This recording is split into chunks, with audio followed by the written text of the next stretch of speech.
Deuteronomy chapter 5. Moses called all the people of Israel together and said, "Listen carefully, Israel.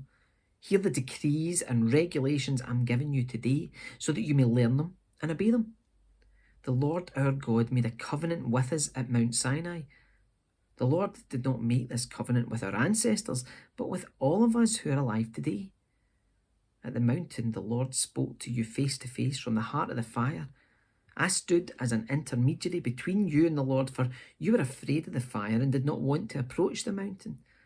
He spoke to me, and I passed his words on to you. This is what he said.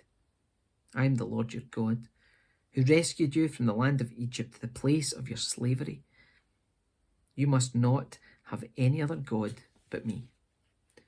You must not make for yourself an idol of any kind, or an image of anything in the heavens or in the earth or in the sea.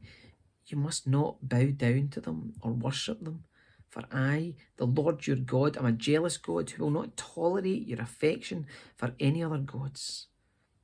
I lay the sins of the parents upon their children. The entire family is affected, even children in the third and fourth generations of those who reject me. But I lavish unfailing love for 1,000 generations on those who love me and obey my commands. You must not misuse the name of the Lord your God. The Lord will not let you go unpunished if you misuse his name. Observe the Sabbath day by keeping it holy, as the Lord your God has commanded you. You have 6 days each week for your ordinary work, but the 7th day is a Sabbath day of rest, dedicated to the Lord your God. On that day, no one in your household may do any work. This includes you, your sons and daughters, your male and female servants, your oxen and your donkeys and other livestock, and any foreigners living among you. All your male and female servants must rest as you do. Remember that you were once slaves in Egypt, but the Lord your God brought you out with his strong hand and powerful arm.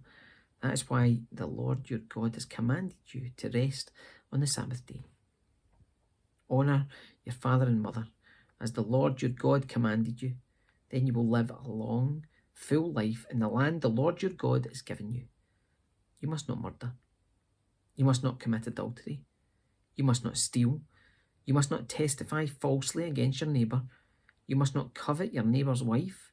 You must not covet your neighbour's house or land, male or female servant, ox or donkey, or anything else that belongs to your neighbour. The Lord spoke these words to all of you assembled there at the foot of the mountain.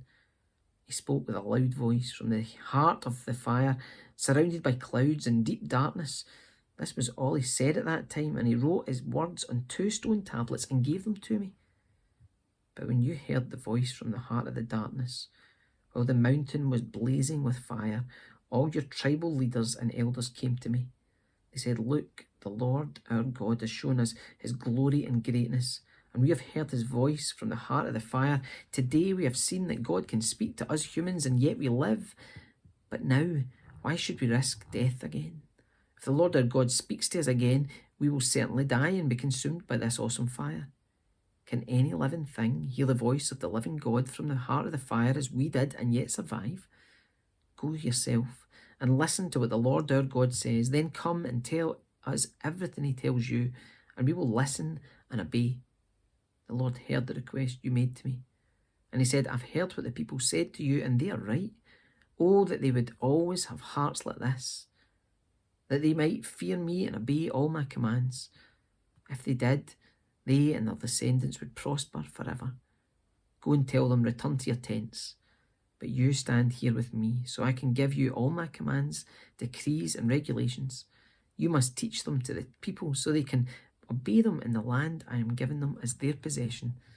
So Moses told the people, "You must be careful to obey all the commands of the Lord your God, following his instructions in every detail. Stay on the path that the Lord your God has commanded you to follow. Then you will live long and prosperous lives in the land you're about to enter and occupy."